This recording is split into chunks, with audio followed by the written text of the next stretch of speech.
Shabana Mahmood, because I wonder if she's proving to be Labour's migration redemption.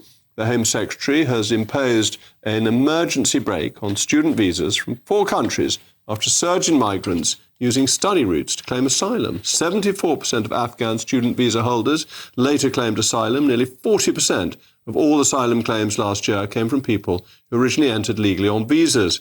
The exploitation of the system is costing taxpayers over £4 billion a year in asylum support.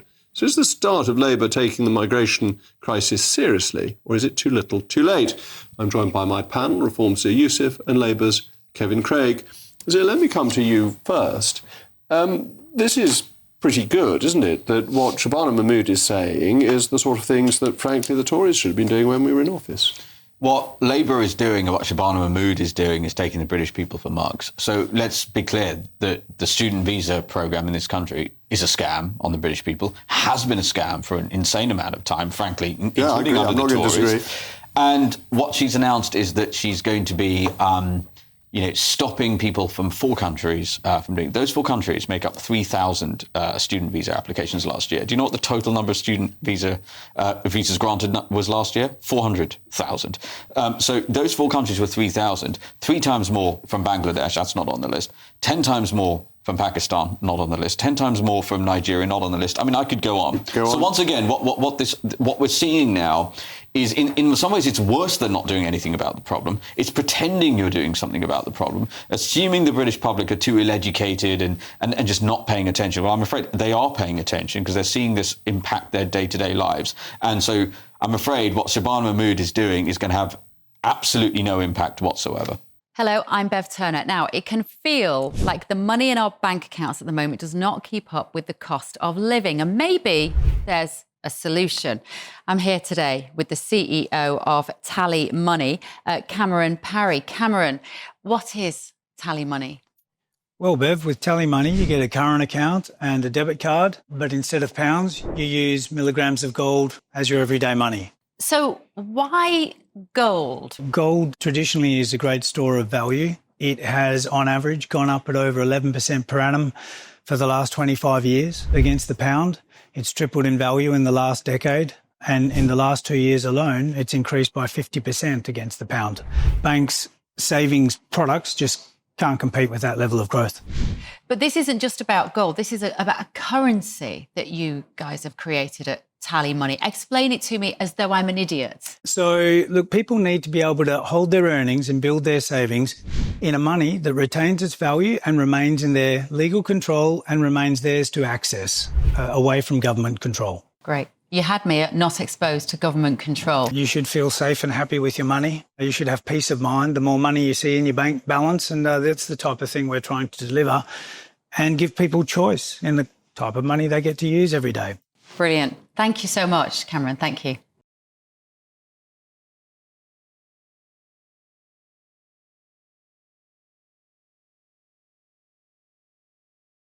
All right.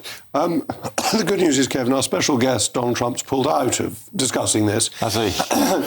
Does Shabana Mahmood have any support in Labour for what she's doing? Because she got blamed for losing you the by-election last week. Well, I was in Manchester. I'm sure Zia was as well. And the reason that didn't go well from our perspective is the awful campaign waged by the Green Party. But that's another topic. But she's got lots of support in Labour seats.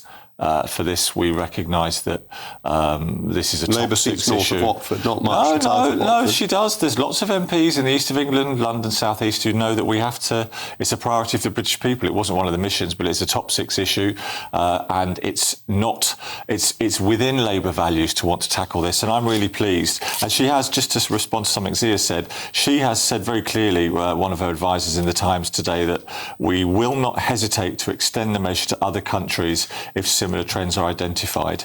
But she has hesitated, hasn't she? If similar trends are identified, this scam has been running for years. There were 400,000. There's no new data that is going to come through that is going to make her change her views on these things. And that's what I think is so pernicious. And listen, it's not just this. It's obviously, she's obviously gone to Denmark and talking about what Denmark has done. I mean, listen, Denmark's done a reasonable job relative to where they were, but the notion that it's comparable, the scale of the problem is totally different. Our population is north of 10 times bigger. The number of asylum claims 10 times bigger than it was at the start of the problem for Denmark. Our judiciary is frankly much more ideologically captured. What's the evidence? Shabana Mahmood cannot stop the boat without, and by the way, deport people who are already here illegally, without leaving the ECHR, without disapplying a whole host of international treaties for which there will be no appetite amongst Keir Starmer or the Labour backbenchers, or by building lots of detention capacity, and by embarking on an enormous, large-scale mass deportation programme. What she's doing, as I said, is creating a superficial set of policies that are going to make no difference to the underlying problem. Well, can I just ask you a question? You said that the British judiciary is ideologically captured. What do you mean by that? Well, there are a whole host of decisions that have been made by judges to keep people who have committed some, and I've talked about some of this. I talked about it in my speech early last week. So, there was a case of a little girl called Amy who was knocked down and killed in a hit and run by a man who was in this country illegally. And this was actually when David Cameron was Prime Minister. It was a long, long time ago. Right. And he was he successfully fought his deportation from this country as a result of his lawyers making a case under Article 8 of the ECHR. Yeah. I have looked through examples of where the ECHR has been used and, in my view, weaponized to basically subordinate the rights, for example, of Danish people relative to not just foreign nationals, but foreign nationals who've committed some of the most depraved and horrific crimes. I can see far less evidence of it than I can in the UK. And it is the job of legislators to ensure that it is their people who are ultimately, whose rights are held up as being the most important rights in that particular country. And so there is no way, and I've actually said this to Shabana Mahmood's face, by the way, there is no way she's going to be able to, stop the boats from coming, let alone deport people already in this country illegally at any sensible scale without leaving the ECHR, for which there is absolutely no appetite inside the Labour Party. Okay, so, there is. And so... No. There's appetite to stop the boats. But Zia's right on this. You can't do it without leaving the ECHR. Well, that's your opinion and that's Zia's opinion, and you both are cut from the same cloth in that. But Labour has been already making a difference. We've only been here a year and a half, the Labour government, and there are things that are different in terms of boat crossing stop, hotel use, statistics and data. I tell you what's different. More have arrived illegally under Starmer than any other Prime Minister. And then there's a sweeping assertion that the judiciary, which is independent, has been ideologically captured, which is very contestable. And ultimately, the difference is it's a choice.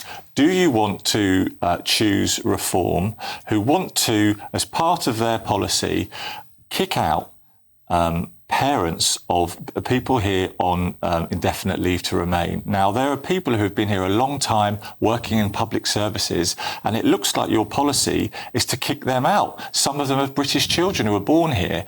We want to really tackle immigration, illegal immigration, because we know it's a problem, but there's a humane and fair way of doing it, which doesn't seem to be what you're putting forward. Do you think it's humane and fair on the British people? I mean, you talked about how Labour has made a difference to the boat crossing. I'll concede that point and accept that point graciously. More illegal migrants have turned up on our beaches uninvited under Keir Starmer than any other Prime Minister. So, number one, congratulations on that. We recognise that's still too high. Thousands have arrived already this year. The day Shabana Mahmood announced great, Denmark-inspired changes, hundreds more showed up. And mark my words, over the coming days, as a result of the more clement weather, we're going to see a lot more arriving. We are being laughed at. The Telegraph had a piece where they literally went to the beaches and they were asking the people who were making the journey what they thought of Shabana Mahmood. One of them, there's a little kid, a little toddler, put two fingers up at the camera. I'm afraid these people are laughing at Labour. Right. They are laughing at the Labour government. And the British people are the ones who are going to suffer as a result of it. You're ignoring the fact that there's been progress made. Progress made, according to a progressive...